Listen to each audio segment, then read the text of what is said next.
अब है हमारा next data type date time, boolean. देखिए, मैं एक बार फिर से बता दूं डेटा टाइप का यूज़ क्यों है। जैसे आप कोई फील्ड यूज़ कर रहे हैं, है ना। Suppose if I am designing a table, the name of table is a what, student detail, है ना। एक टेबल लेती हूँ जिसका नाम है स्टूडेंट डिटेल्स, ठीक। और स्टूडेंट डिटेल्स में मैंने 3-4 फील्ड रखे हैं। जैसे सबसे फर्स्ट फील्ड है आपका रोल नंबर, सेकेंड में लिखूंगी आपका नाम, फर्स्ट नेम, है ना, एफ नेम, फिर है आपका लास्ट नेम, फिर मैं लिखूंगी सपोज डेट ऑफ बर्थ, फिर मैं लिखूंगी एड्रेस, फिर क्या है आधार नंबर। ऐसे बहुत सारे मैंने क्या करे फील्ड रखे। मैं सपोज ऐसे 2-3 फील्ड बता रही हूँ। तो डेटा टाइप बेसिकली क्या करते हैं, डेटा टाइप इस फील्ड को हम नाम देने के बाद, फील्ड नेम स्पेसिफाई करने के बाद हम डेटा टाइप स्पेसिफाई करते हैं। It tells what it in which type of data we will enter in this fields. किस टाइप के डाटा को या किस चीज़ को हम इस फील्ड के अंदर डालेंगे, ये स्पेसिफाई करता है ये डेटा टाइप। अब उसी डेटा टाइप के बारे में पढ़े हैं। जैसे रोल नंबर है, तो रोल नंबर हमेशा नंबर्स के फॉर्म में रहेगा। नंबर मतलब जैसे 1 2 3। जैसे सपोज आपकी क्लास में है रोल नंबर 10,020, 10,021, 1022, लाइक दैट। तो ये कौन सा डेटा टाइप हुआ, नंबर। तो मैं यहाँ पे लिखूंगी नंबर डेटा टाइप। और आई कैन यूज़, अगर आप नंबर डेटा टाइप नहीं करोगे तो नंबर में 2 टाइप का होता है, एक होता है इंटीजर, दूसरा होता है फ्लोट।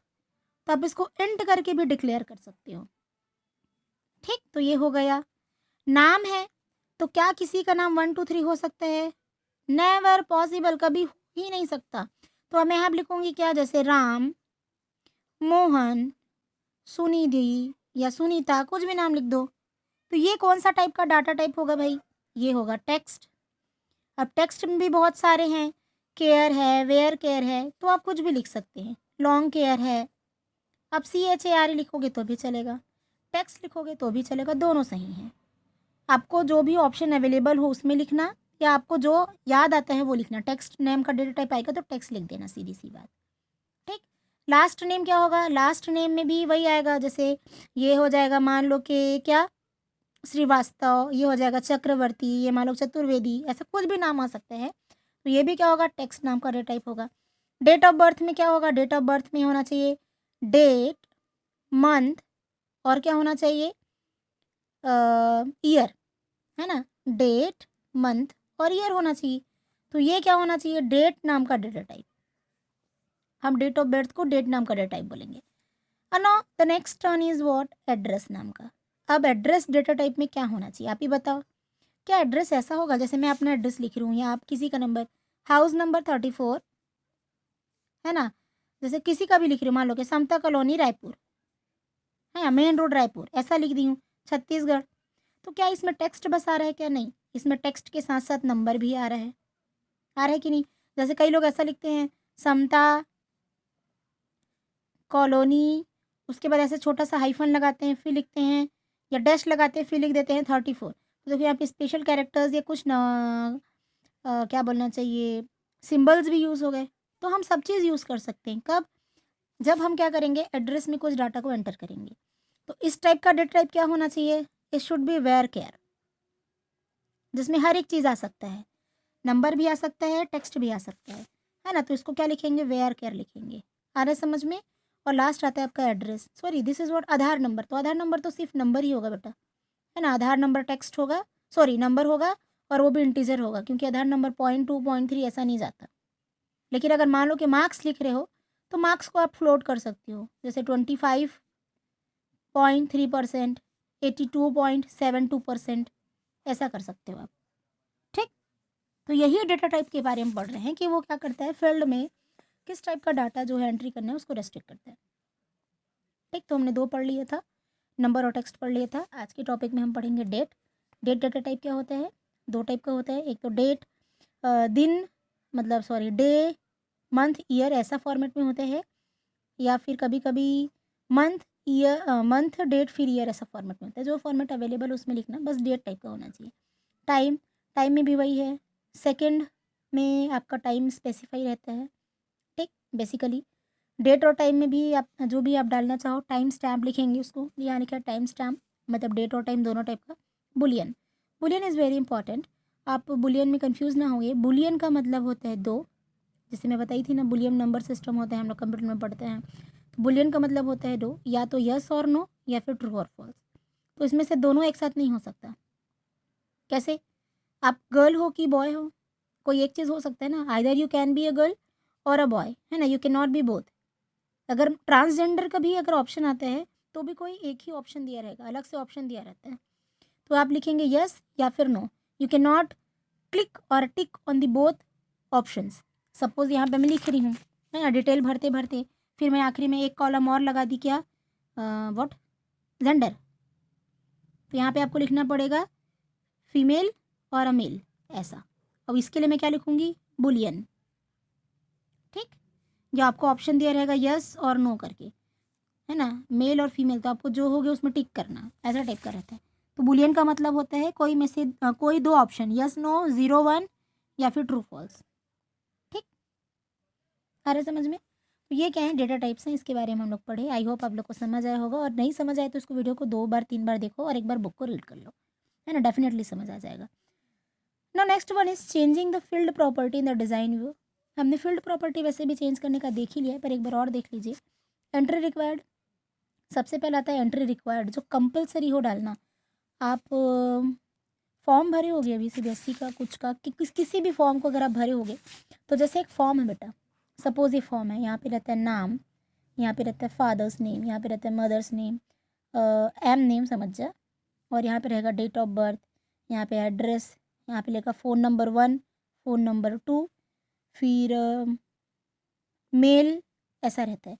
और कुछ चीज़ में ऐसा स्टार लगा रहता है, आपने नोटिस किया है क्या, है? और कुछ चीज़ में स्टार नहीं लगा रहता। आप लोगों को पता होगा जो चीज़ में स्टार लगा रहता है वो फील्ड को भरना कंपलसरी होता है, और जिसमें स्टार नहीं लगा होता है उसको आप नहीं भी भरोगे तो भी चलेगा, है ना। तो that is what required field, जिसमें वैल्यू को डालना बहुत ही ज़रूरी है। दिस फील्ड्स आर रिक्वायर्ड, है ना। और इसको हम लोग सामने वाले को बताने के लिए स्टार लगा देते हैं, that is what asterisk, asterisk लगा देते हैं, ताकि सामने वाले को पता चले कि ये भाई कंपलसरी है। अगर मैं ऑनलाइन फॉर्म भर रही हूँ और इस फील्ड को ना भरूँ, मान लो कि भूल गई भरते भरते या कुछ भी, और जैसे ही आप सबमिट बटन को क्लिक करोगे ना, वो सबमिट नहीं होगा, आपको मैसेज आ जाएगा कि आपने फलाने फील्ड को भरा नहीं है, या दिस फील्ड इज़ एम्प्टी। आ रहा है समझ में? तो ये टाइप का है रिक्वायर्ड फील्ड। तो वही है सबसे पहला क्या, एंट्री रिक्वायर्ड। तो कुछ ऐसे फील्ड होते हैं जिसको हम खाली छोड़ नहीं सकते या स्किप नहीं कर सकते, उसको बोलते हैं entry required field, like your name, roll number, class, etcetera etcetera, ठीक। This property insure the data can not be skipped in the field for which the properties to be set if to yes, and if to set no, अगर आप उसको yes भरोगे तभी वो required field बनेगा, नहीं तो नहीं बनेगा। अगर आप नो भरा तो फील्ड को हम स्किप करके आगे बढ़ सकते हैं। Then data will be represented through the null values which is the legal way to represent an empty or a missing value, ठीक है। जैसे मैंने एक टेबल बनाया, तो टेबल बनाने के बाद जैसे यहाँ पे रोल नंबर है, नाम है, तो इन सभी में क्या करूँगी, जब प्रॉपर्टी भरते जाएंगे तो इसमें यस यस यस लिखेंगे, ठीक। और जो ज़रूरी नहीं है उसमें क्या कर देंगे, नो कर देंगे। और अगर मान लो कि नो किया और उसमें कोई नहीं भरा, वैल्यू नहीं भरेंगे ना, कुछ लोग भरते हैं कुछ लोग नहीं भरते हैं, वो ऑप्शनल रहता है। अगर आप नहीं भरोगे तो उसकी जगह में क्या आएगा, नल, जब आप रिकॉर्ड को देखोगे तो, ठीक।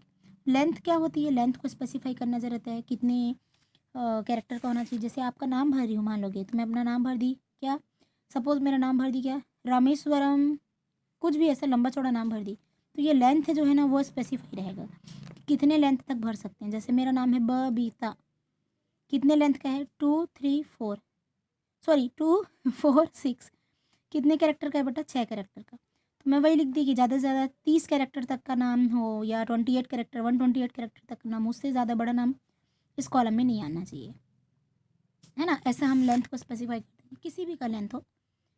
तो the property determine the maximum length of the data that can have in this field, and the data in the field can not exceed the limit, उससे ज़्यादा नहीं हो सकता, डेसिमल प्लेसेस की बात करें तो डेसिमल प्लेसेस के बाद 2 नंबर लेना है, 3 नंबर लेना है, ये भी आपको डिसाइड करना पड़ता है।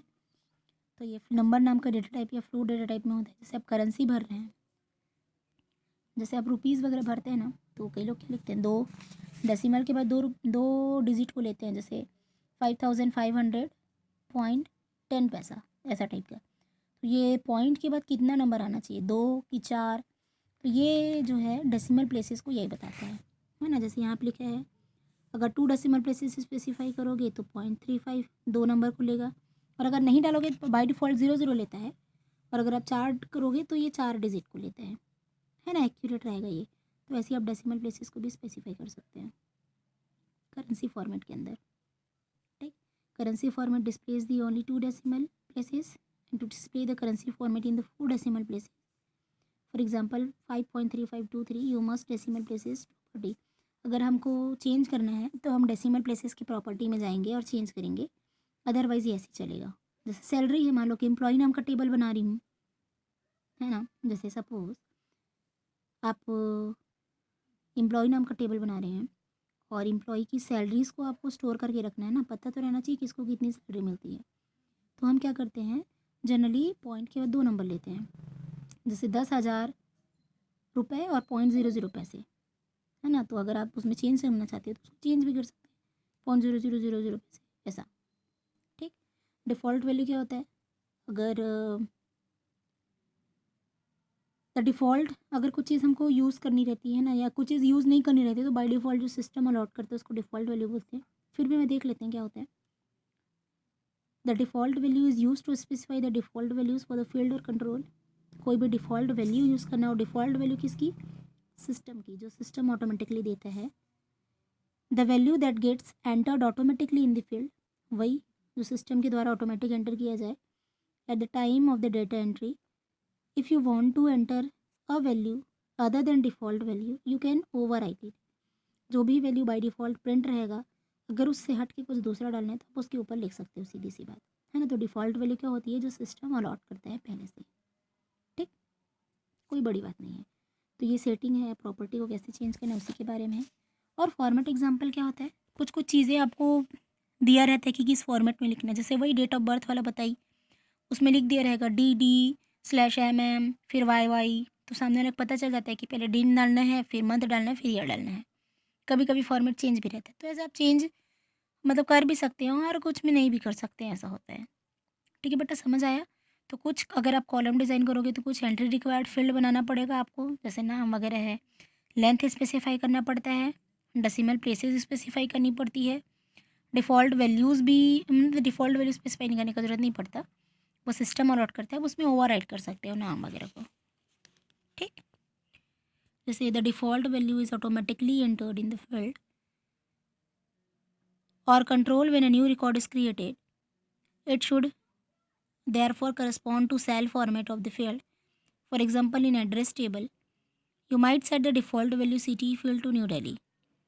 When the user add the record to the table, they can either accept this value or enter the name of the different city. अगर आप खुद टेबल बना रहे हो तो डिफ़ॉल्ट वैल्यू कभी कभी करता है, जैसे जनरली ज़्यादातर लोग दिल्ली से है, मान लो कि आपके एम्प्लॉय, तो मैं डिफ़ॉल्ट वैल्यू दिल्ली सेट कर सकती हूँ। अब जिसको जो दिल्ली से नहीं हो, बाद में अपना चेंज कर सकते हैं, है ना, एड्रेस वाले फील्ड में। तो ऐसा आपको एग्जांपल देके बताया है, ठीक। फॉर्मेट में भी क्या होता है, formatting is use to control the look of the data entered in the field and the various field format are discuss below. तो हम फील्ड फॉर्मेट के बारे में नेक्स्ट वीडियो में पढ़ेंगे। अभी तक आपको मैंने जो बताया वो समझ आया होगा। अभी तक हम लोगों ने फील्ड प्रॉपर्टी और डेटा टाइप को पढ़ा है। Okay okay class, see you in next video.